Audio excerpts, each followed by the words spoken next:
Mañanas en Libertad, con Luis del Pino.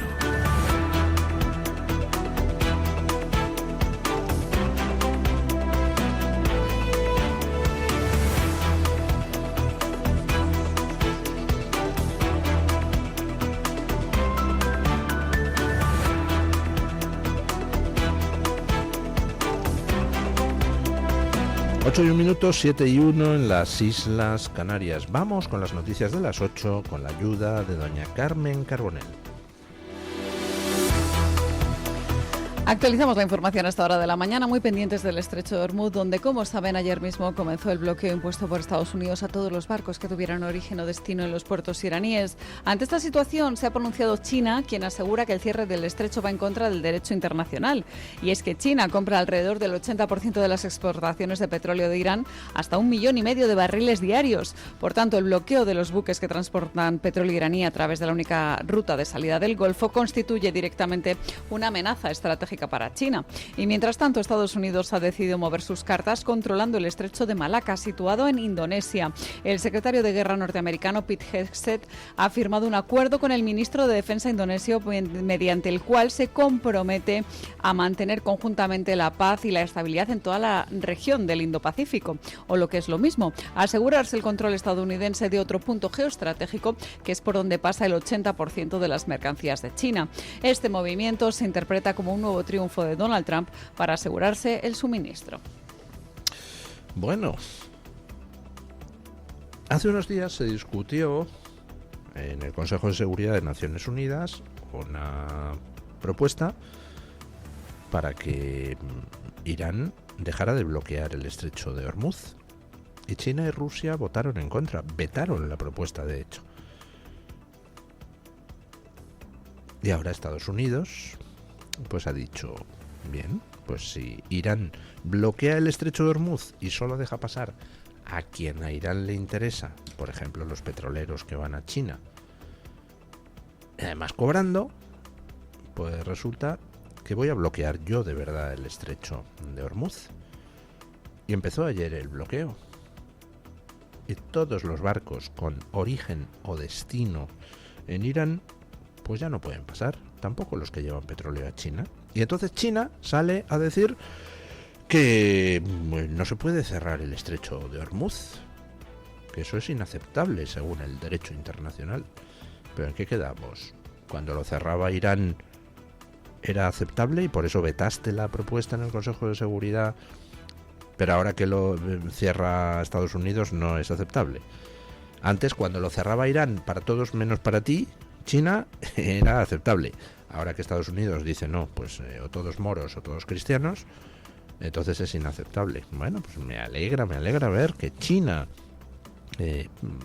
ahora se preocupa porque haya libertad de movimiento en el estrecho de Hormuz. Evidentemente Estados Unidos pues ha hecho ese movimiento de bloquear en serio el estrecho de Hormuz, pues con el objetivo de hundir la economía iraní si Irán sigue insistiendo en bloquear parcialmente el estrecho o cobrar derechos de paso. Y también Estados Unidos evidentemente hace ese movimiento para que China, que depende en una cierta medida del petróleo iraní, pues le diga a su aliado Irán que deje de tocar las narices. Así que, en fin, bienvenida China al bando de los que creían que deben poder pasar los buques tranquilamente por el estrecho de Hormuz. Ayer, comentando con unos amigos las cosas que hace Trump, pues les llamaba la atención sobre un detalle, que es la temporización. ¿Quién representaba para Estados Unidos y sus aliados, principalmente Israel, un peligro existencial? ¿Irán? ¿Venezuela? Venezuela, pues era un problema por el tema del tráfico de droga, pero bueno, hay otros orígenes del tráfico de droga, como puede ser Colombia, que también tienen mucho que decir al respecto, y por tanto, pues con unas medidas de bloqueo no demasiado onerosas se podría haber resuelto ese problema. Irán, sin embargo, era alguien que tenía sobre todos los países occidentales, pero especialmente Israel y Estados Unidos, una permanente espada de Damocles. En cuanto tenga la bomba nuclear, os vais a enterar todos. Por tanto, para Estados Unidos era un riesgo mucho mayor Irán que Venezuela. Y sin embargo, Trump ha solventado el asunto de Venezuela antes de solventar el de Irán. ¿Por qué? ¿No hubiera sido lo lógico atacar primero el problema más grave, la amenaza más grave? Pues no.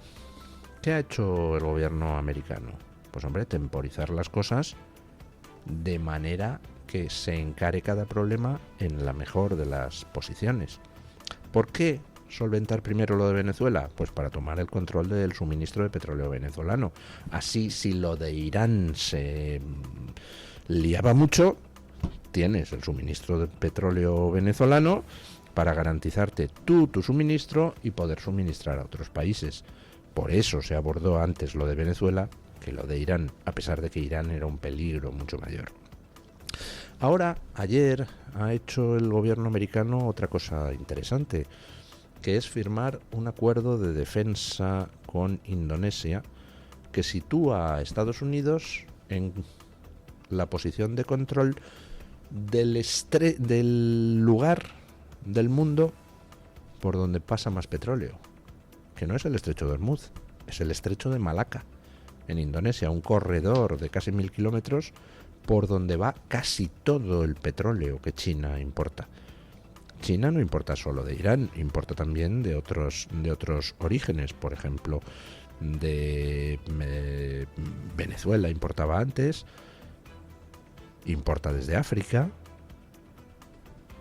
de Hormuz. Por Hormuz pasa solo una parte del petróleo que China importa, pero casi todo el petróleo que China importa pasa por el estrecho de Malaca. Y ayer Estados Unidos, con el acuerdo de defensa que acaba de firmar, pues se ha asegurado el control de esa garganta que nutre a China, lo cual sitúa a Estados Unidos en posición de tomar medidas en caso de que China tocara las narices en algún momento del futuro. Ya sé que hay mucha gente que piensa que Trump es lo que dice y que Trump es tonto el culo. Lo piensan realmente, están convencidos de que Trump es tonto el culo, pero vamos, de tonto no tiene un pelo.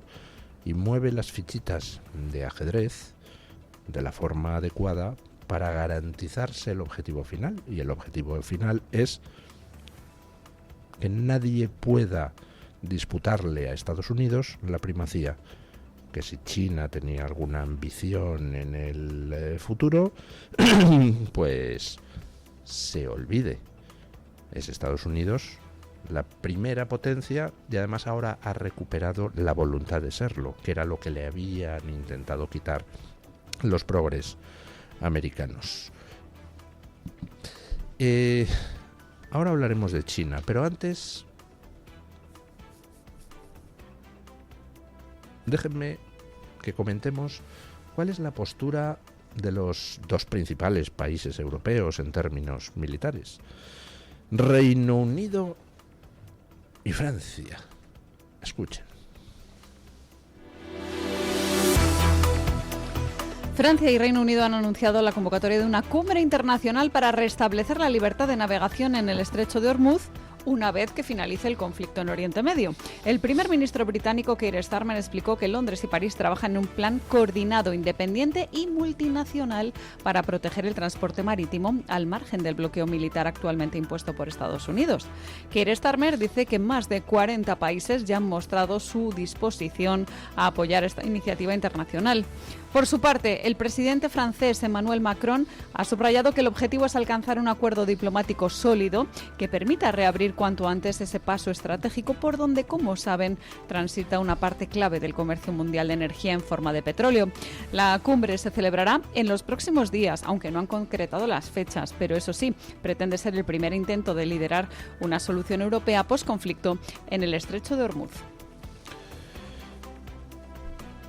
Reino Unido y Francia convocan una reunión para ver cómo organizan la fuerza de defensa que enviarán para garantizar la libre circulación por el estrecho de Hormuz cuando termine el conflicto, dice Keir Starmer. O sea, que esperamos a que se peguen. Y cuando termine el conflicto, entonces ya mandamos nuestra flota allí para garantizar la libre circulación. Ay, no me digan que no es bonito. Y estos dos son las dos mayores potencias militares de Europa. Esa Europa que lleva décadas intentando vender la idea de una alternativa a Estados Unidos. Resulta que para mandar allí sus buques van a esperar a que termine el conflicto. Pues bueno, pues bien. Normal que Trump actúe de manera unilateral siempre. ¿Para qué va a hacer lo contrario? Para encontrarse con unos pelanas que quieran opinar, pero que se esperan a que terminen los conflictos para enviar gente. Pues bueno. Y en cuanto a Ursula von der Leyen y la Unión Europea, fíjense lo que son las diferencias de tratamiento de las crisis que ha hecho Estados Unidos. Pues abordar los problemas uno tras otro, organizados, como les he dicho antes, de forma que sea óptima. Y en estos momentos pues hay un problema de suministro energético en el mundo, porque de repente se cierra el estrecho de Hormuz, lo cierra Irán. ¿Cómo reacciona Estados Unidos? Pues como antes ha preparado el terreno tomando el control del petróleo venezolano que ya se está refinando en las refinerías en suelo estadounidense, pues ahora mismo hay una catarata de superpetroleros viajando hacia las costas americanas para cargar allí para cargar gasolina, fuel. ¿Por qué? Porque Estados Unidos, primero, tiene superproducción propia, produce más petróleo del que necesita consumir. Y segundo, tiene además el control del petróleo venezolano. Así que tiene en abundancia petróleo para vender. Y lo está vendiendo. Está batiendo récords de venta de petróleo Estados Unidos estos días. Y sin embargo, ¿qué hace la Unión Europea? Pues decir que como hay una crisis energética, pues que entonces recomienda a la población gastar menos. ¿Se dan ustedes cuenta? ¿Y por qué recomienda gastar menos? Pues porque no tiene manera de solventar el tema, y además por una segunda razón, porque como hacen siempre que hay una crisis ven la posibilidad de continuar con sus experimentos de ingeniería social con la población. Dicen, uy, carencia de petróleo, pues vamos a ver hasta dónde aguanta la gente. Vamos a pedirles que gasten menos, vamos a imponer legislación para que se gaste menos. Y además, luego todo eso lo aderezamos con lo de la estafa climática y ya está. Dos diferentes actitudes ante una crisis energética global. Fíjense en lo que pasaría, pues si en lugar de prohibir la extracción de petróleo o de gas o de recursos en suelo europeo, se dedicaran a fomentarlo, ¿verdad? Fíjense qué pasaría si no hubieran volado centrales térmicas en Alemania, si no las hubieran volado en España. Fíjense qué pasaría si hubieran dejado que se desarrollara la energía nuclear. Petróleo no tenemos mucho, Alemania no tiene, pero carbón tiene un huevo. Mira que se podía usar en centrales térmicas. Pues no, las volamos en España. Allí han abierto algunas porque lo que no quieren abrir son las centrales nucleares, a pesar de que las centrales nucleares son limpias y dan un huevo de energía. Bueno, pues, ¿qué quieren que les diga?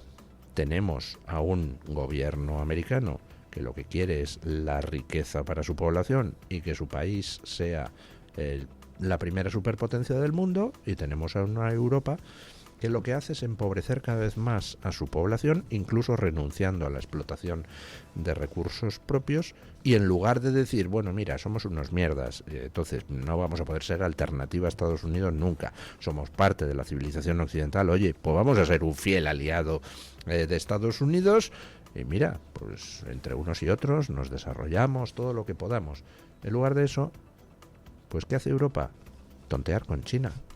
tontear con Rusia hasta que Putin coge y dice, toma, pues ahora invado Ucrania. Entonces protestan, luego vuelven a tontear con Putin, hasta que Putin invade otra vez Ucrania. Entonces la Unión Europea dice, bueno, ¿y si aprovechamos esta guerra para nuestros experimentos de ingeniería social? Y así estamos. Europa camino de ser una autocracia. Y además cada día más pobre. Y además cada día más cerca de China. Y Estados Unidos, para arriba. En fin. ¿Dónde está Sánchez? ¿A quién se está acercando? ¿A la primera superpotencia mundial? Pues no, todo lo contrario. Intenta por todos los medios meterle el dedo en el ojo a Estados Unidos y postularse como el más antiamericano de todos. Ya hemos visto lo que nos cuestan las postulaciones de Sánchez. Intentaba postularse como el más verde de los verdes y resulta que provocó el primer y único apagón total de nuestra historia. Ahora intenta postularse como el más antiamericano y antitrumpista de los antiamericanos y antitrampistas, y se ha ido a China a pedir que Occidente renuncie a parte de sus cuotas de representación en los organismos que deciden internacionalmente. Escuchen.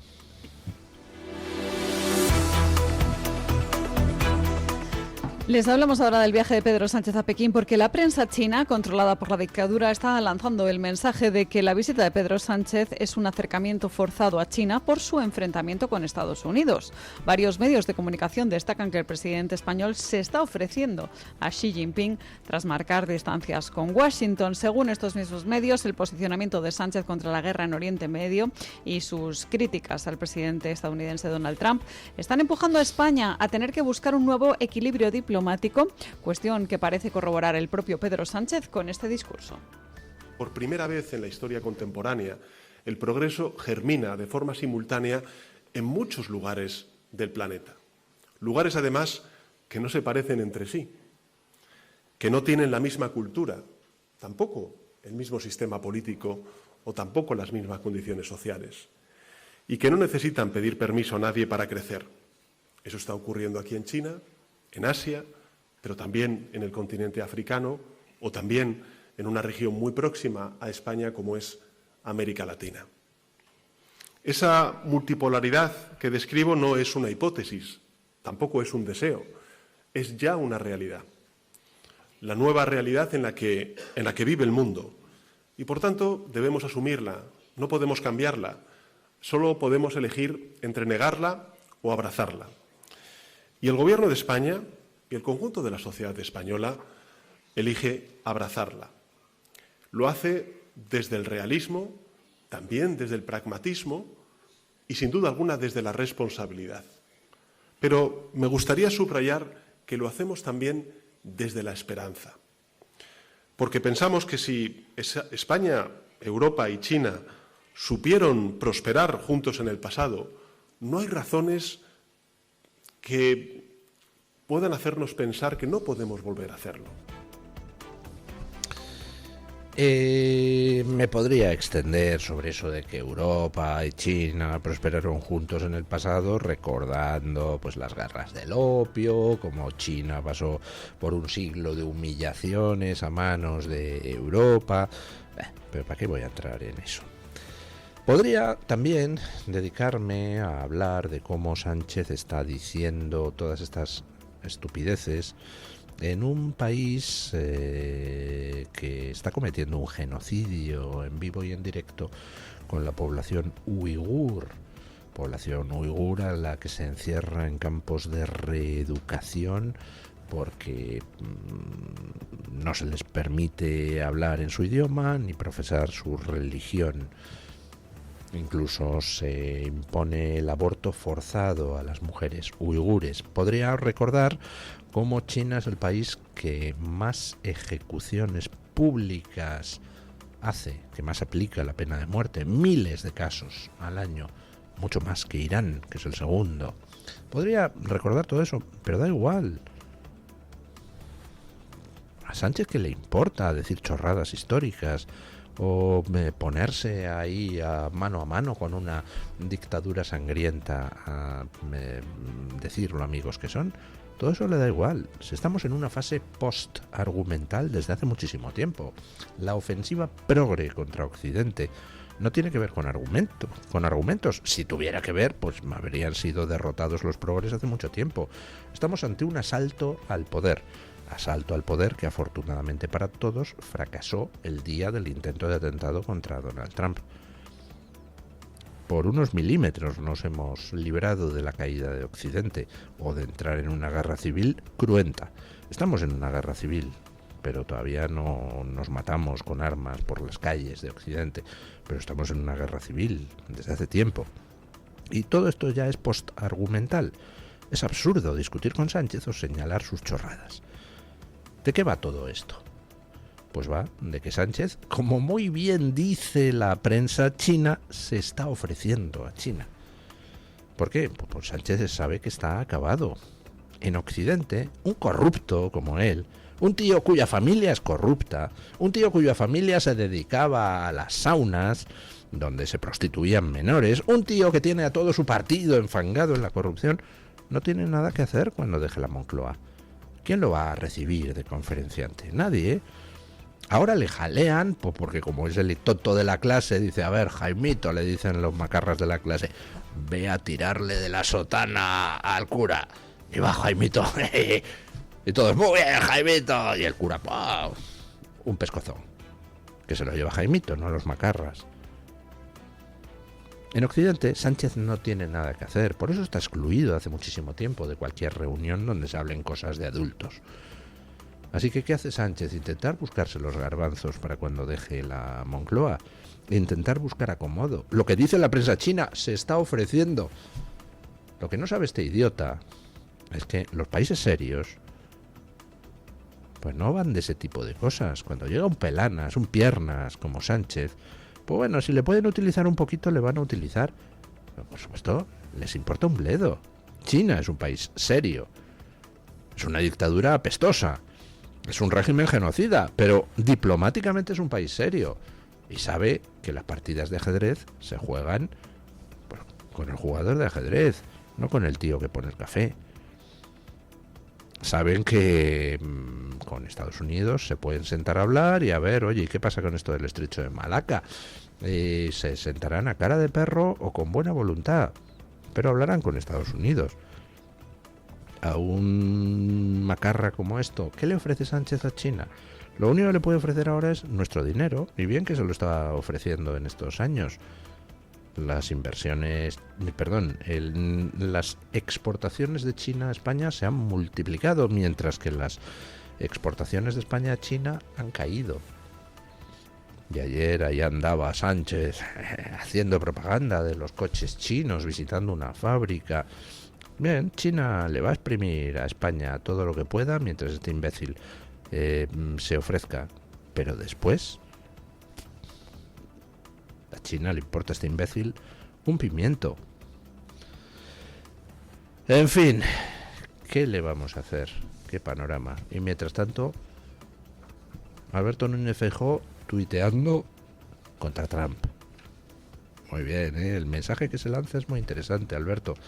Estás lanzando a Estados Unidos el mensaje de que España está dirigida por un corrupto que está dispuesto incluso a tontear con China, pero quien tiene que sustituir al corrupto en el gobierno resulta que es otro que se dedica a meterle en el ojo a Estados Unidos, no al corrupto ni a China. Está muy bien, ¿eh? Creo que con eso te has ganado el apoyo de Trump para los restos, Alberto.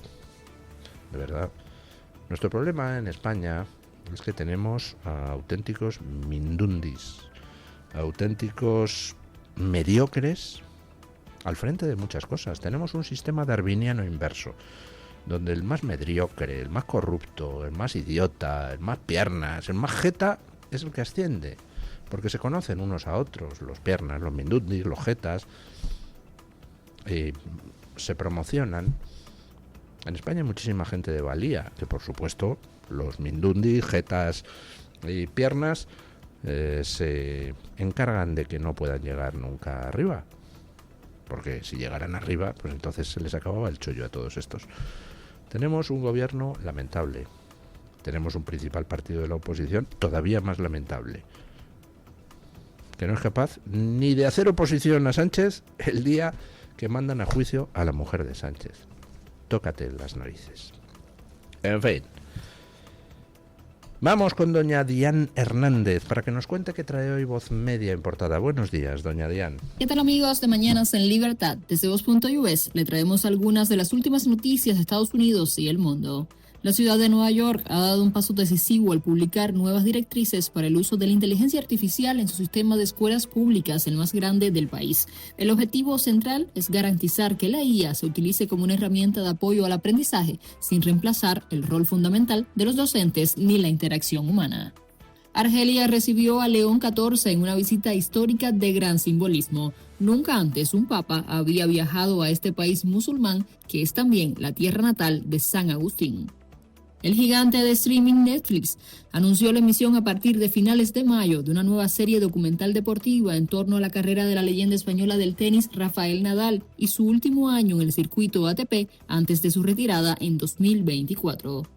Y un juez federal desestimó una demanda por difamación en la que el presidente Donald Trump reclamaba $10,000 millones a The Wall Street Journal por la publicación de un reportaje sobre él y el criminal sexual Jeffrey Epstein.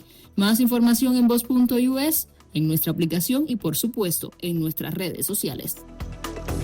Muchas gracias, Diane. En unos instantes nos vamos a la tertulia en la que, ya saben, nos van a acompañar Asís Timmermans y Ricardo Chamorro, y además vamos a contar con una entrevista con el que fuera presidente de la Generalitat Valenciana, Francisco Camps, que viene a contarnos pues algunos cambios que vamos a tener en la vida política próximamente. Vamos con la información del tiempo, después pausa publicitaria y, como les decimos, la tertulia aquí en Mañanas en Libertad.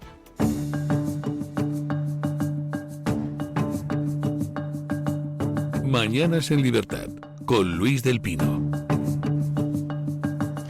Hoy en la península y en Baleares se va a imponer la instabilidad con altas presiones avanzando desde el oeste. Vamos a tener cielos poco nubosos, salvo en el norte y en el noroeste, y también en Baleares durante la primera mitad del día. En Galicia y el Cantábrico se esperan algunas lluvias débiles que podrían afectar de forma aislada al norte de la Ibérica y a los Pirineos, donde serán en forma de nieve a partir de los 1.000-1.200 metros. Por la tarde van a aparecer algunas nubes de evolución que van a entrar por el oeste. En Canarias tendremos cielos nubosos en las islas más montañosas, con alguna lluvia débil, y más despejado en el resto de las islas. Habrá bancos de niebla matinales en zonas de montaña de la mitad norte y áreas bajas del noroeste de Galicia. Recuerden que tendremos heladas débiles también en montañas del norte, del sureste y en puntos de la meseta norte. Las temperaturas suben de forma generalizada en la península y en Baleares, con ascensos notables en el interior de la mitad oeste. Y recuerden que aún están activos los avisos por viento en Canarias, donde va a haber rachas muy fuertes. También atención al viento fuerte de tramontana en el Ampurdán y en Menorca, y al cierzo en el Valle del Ebro, con rachas muy fuertes en los prelitorales de Tarragona y de Castellón. Tu voz, tu libertad, tu radio. Radio Libertad.